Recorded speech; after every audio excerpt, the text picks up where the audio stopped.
আমি চট্টগ্রাম থেকে আসছি, আমার সহধর্মিনী আসছে আমার সাথে। আমি সাইজির এখানে আসার উদ্দেশ্য হচ্ছে, সাইজি মানবতার কথা বলছেন, মনুষ্যত্বের কথা বলছেন। মানুষ হিসাবে মানুষের কমতি নাই, মানুষের অভাব নাই, কিন্তু মনুষ্যত্বের অভাব আছে।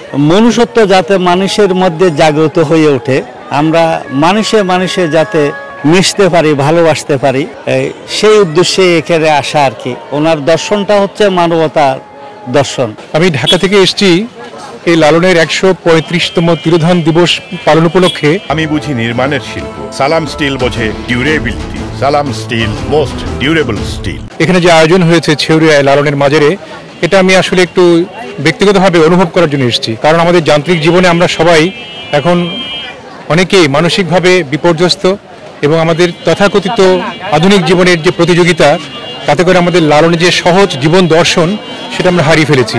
তো সুতরাং মাঝে মধ্যে আমরা লালনকে অনুভব করার জন্যে ঠিক তার যে জন্মস্থান বা যেখানে তার তিরোধান, এসব জায়গায় আমরা এসে বোঝার চেষ্টা করি।